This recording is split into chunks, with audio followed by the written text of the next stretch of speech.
That was the last time we heard from Armanda Sperduti. Moments after this testimony, a judge sentenced her up to 12 years in prison for killing 3 people in a drunk driving accident. And now, 5 years later, and all of her legal options exhausted, Amanda Sperduti makes a public plea of innocence in an exclusive interview with WXII 12 News. Amanda Sperduti spoke with WXII from prison, where she has been an inmate for the past 4 years. Charged with 3 counts of second-degree murder, she accepted a plea deal for 3 counts of felony death by motor vehicle. She is the sole survivor of an accident that killed Sasha Hoffman and Taylor McCaskill, both 18 years old, and Scott Bedwell, age 23. Sperduti admits she doesn't remember the accident, but now says she believes she wasn't the driver. Bill O'Neill joins us now with the story. Bill, why does she think she's innocent? Amanda Sperduti says she believes she's innocent now because of evidence that she wasn't the driver that night back in 2010 here on Fairgrove Church Road in Brown Summit. Her family hired a team of experts to investigate the crash. And those experts provided Sperduti and her lawyer with evidence they believe proves she wasn't the driver. But Sperduti says faced with the threat of spending most of her life in prison if convicted on 3 counts of second-degree murder, she accepted a deal with prosecutors. And as a result, the evidence that her investigators uncovered was never made public until now.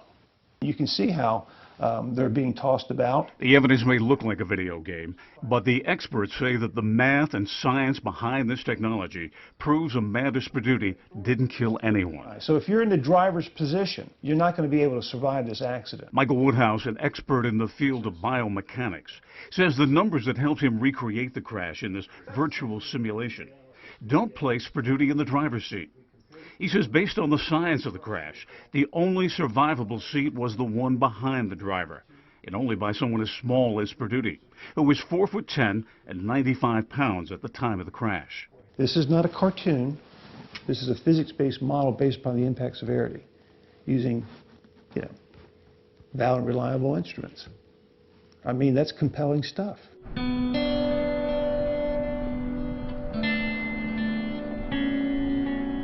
Today, Sperduti is a 26-year-old inmate at the Southern Correctional Prison in Troy. She's lived here for more than 4 years. Could spend another 8 years behind bars before she's released. Our interview with Sperduti lasted nearly an hour. The most emotional moment came when she talked about her lost memory, not knowing what happened the night of the accident.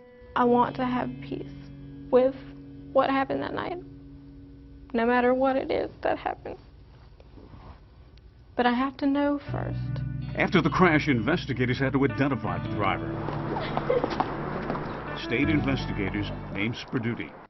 They noted it was her car, how the driver's seat was pulled forward, that is suited for a small person, such as Sperduti. And a volunteer firefighter who responded to the accident identified her as the driver, saying she was closest to the steering wheel. A spokesman for the Guilford County DA's office declined our request for an interview. But experts hired by the Sperduti family found other evidence raising questions about the identity of the driver. Accident reconstruction expert Mike Sutton says in an accident like this one, the person found closest to the steering wheel means nothing. He also believes there's a lack of DNA evidence. You ask yourself the question, well, for instance, if Amanda was driving, then why isn't her DNA on the airbag? If Sperduti wasn't the driver, who was? Investigators hired by the Sperdutis say Scott Bedwell was the only other person in the car that night who could have been behind the wheel. They say there's no doubt Sasha Hoffman sat in the front passenger seat with Taylor McCaskill behind her.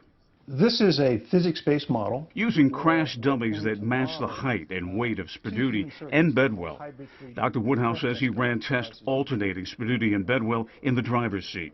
He concluded Sperduti wasn't the driver. Woodhouse says he's surprised no one ever called him to testify in court. That's compelling stuff. That's why people hire me, so they can stay out of jail or, win a lawsuit or defend a lawsuit. I'm so sorry. I'm so sorry. I'm just so sorry. Amanda Sperduti now regrets her plea deal with prosecutors. She says she accepted it, never expecting a 7 to 12-year sentence. I was told that the possibilities went anywhere from probation and house arrest to, I was told, up to 6 years. Sperduti's final motion in court claimed miscommunication with her attorney during the plea deal. A judge denied her request for a reduced sentence. 5 years after the crash that killed her best friend Sasha Hoffman and 2 others, Sperduti struggled with our question about being the sole survivor.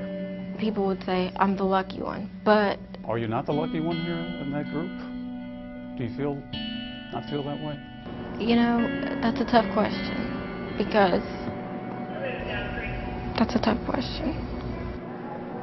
Sperduti's attorney, Walter Holton, says his biggest fear was that the family wouldn't accept the deal, saying, quote, then they'd have something to really be upset about. Mr. Holton says he believes the scientific evidence clearing Sperduti as the driver, but worried that the jury might be swayed by emotional testimony about the 3 dead victims. He says if Sperduti wasn't the driver, she still would have faced aiding and abetting charges for giving her keys to a drunk driver. Holton says he was surprised by the verdict, adding it was harder than it needed to be. In Guilford County, I'm Bill O'Neill, WXII 12 News. We reached out to the families of the 3 victims in this crash. The McCaskill and Bedwell families declined comments. Sasha Hoffman's father did speak with us. He's very critical of the investigation conducted by the DA and the Highway Patrol. He says they failed to find the truth about what happened. I'm very bitter. I'm very, very bitter over the loss. You know, parents deserve the truth. Why is the truth so important to you in this matter? That I can go to my daughter on her grave and say that I established the truth. A spokesman for the Guilford County DA's office says they proved beyond a reasonable doubt that Amanda Sperduti was the driver.